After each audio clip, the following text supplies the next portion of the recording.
Suddenly I felt warm and at peace. Then it just seemed to happen. I found myself in this tunnel with a very bright light at the end of it, and I was walking towards it. At the end of the tunnel, when I arrived there was a bridge. At the far end, there was human-shaped shadows, and I said, I'm coming across. The arms were beckoning me, and a voice in my head said, you can't cross the bridge. It's not your time yet. It's the Jim and Terry Show, coming to you from, I would like to say, the hospital near you, the morgue. The morgue, I mean, some interesting stuff is happening there. And by the way, I mean, Terry and I have been talking for a solid hour now about stuff. Fascinating stuff. After our morning coffee and after our breakfast, and we're still going at it.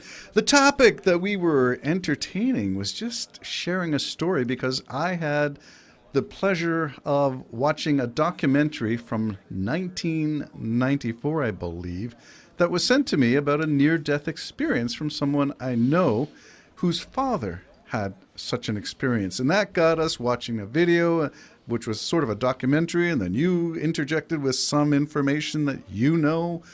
So where do we want to start? Near-death experiences, NDE. Well, this person that... This is interesting. By the way, this is the Jim and Terry Show. I'm Jim and that's Terry. This is such an interesting story because you were dealing with this fella before you knew this was all happening. Yes. And how you found out this is happening, the guy said, I want to write a song called Tethered. Yes. And thus you learned the reason he wanted to write the song, and he sent you information, and you completed the song for him and sent it back. Good job, by the way.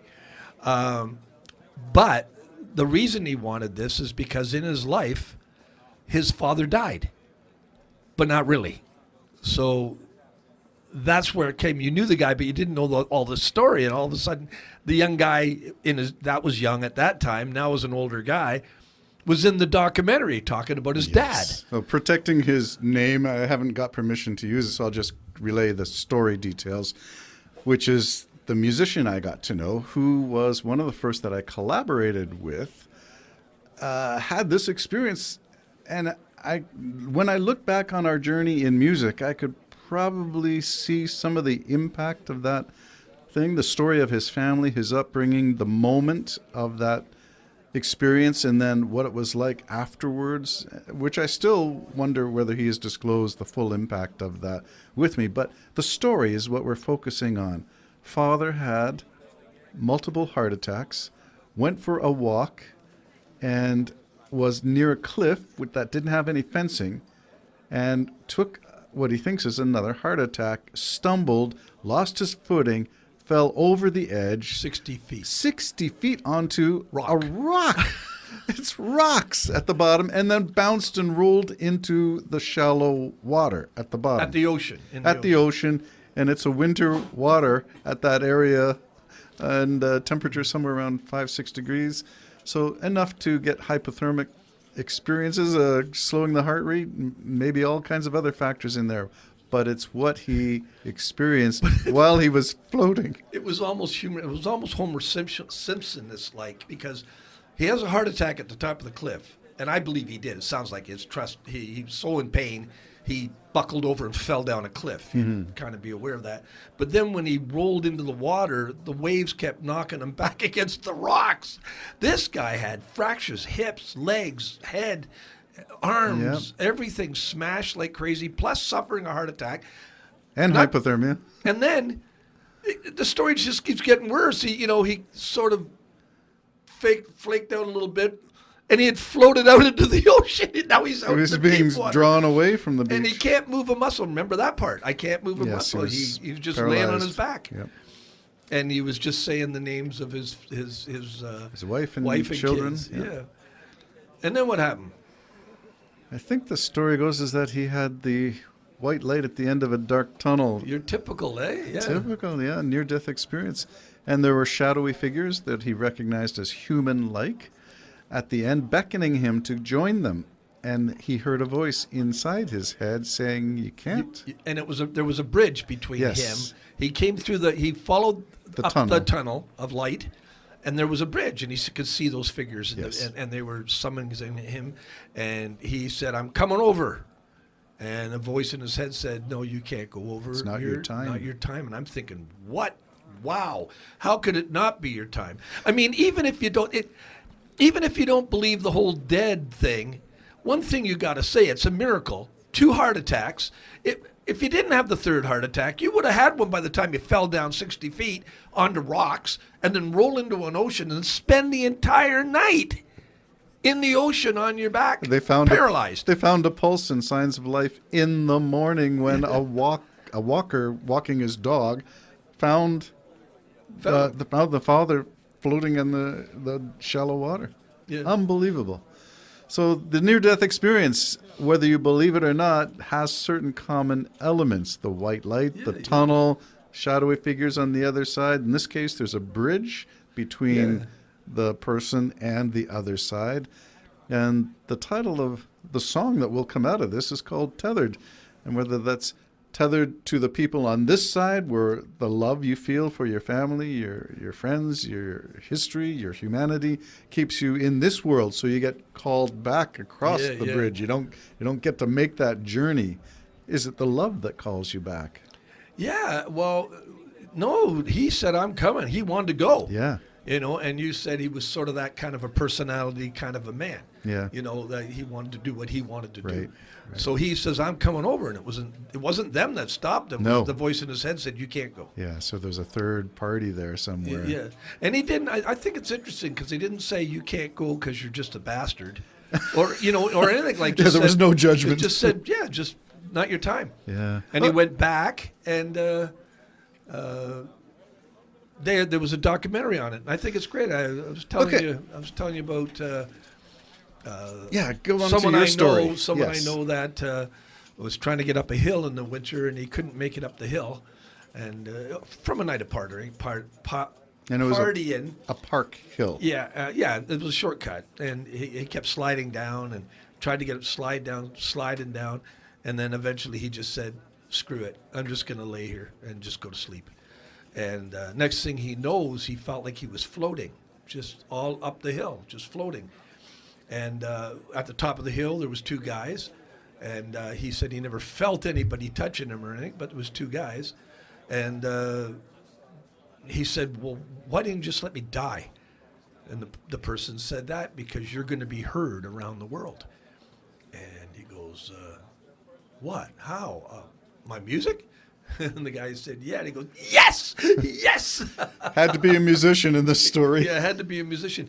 But that is as vivid as you can get from someone I personally know who this experience happened to them. And so I believe in stuff like that. One more, if you don't mind. No, go ahead. I remember my father was going to Scarborough Town Center, and he pulled into the parking lot off of the 401 down McCowan, or I don't know how he got there, but he got there. He was in the parking lot, and you could see 401 from that parking lot. And his car wouldn't start. And he goes, "Oh, what the hell? What am I going to do now? My car won't start." And he, for some reason, was looking up on the highway, and he saw a car drive along the highway. It might have been a truck, I don't know. Come off McCowan, come into the mall parking lot, drive over to his car, and said, "Do you have a problem?" He says, "My car won't start." Got out of his car, laid his hands on the car, and said, "Try it again." It started. Got back in his car, drove out of the parking lot, up on McCowan, and back on the 401. Hey, he works for the MTO. Wow. Wow. Yeah. Wireless battery chargers. Wow. Yeah, I mean, these amazing things that happen to us every now and then are quite amazing. I've never had anything like that. No? I've had cars not start. I have been known in the past to put hands on my car. Sometimes And put loving, boots to sometimes lovingly, and sometimes come on. But never started for me. So I'm did not encounter the mysterious drifter on the 401 who came by and laid hands on your Well, I father's thought vehicle. it was an interesting thing, you know. It is an interesting story. But what made it amazing is that the guy wasn't coming there, obviously. Saw my dad in the parking lot from the highway. How is that possible? I Anybody don't who know. knows the 401 I know. and knows Yeah. the congestion. And go back out. And go back out of the way in which he came, same direction. You know, like heading out wherever he There's was some going. other guys whose car won't start further on down. What's next on my checklist? Yeah, so have you entertained angels unawares? Yes, of course. That's what I was thinking. Is yeah. that a theme in all of Yes, this? yeah, that's what I was thinking. Yeah, and there's all kinds of stories like that which were unexplainable, you know. And I know it's easy to say, well, it's just poo-poo it. You can think of whatever, but I'm the type of personality I do kind of like to believe it, you know, and I do actually believe it. So a lot of interesting things have happened.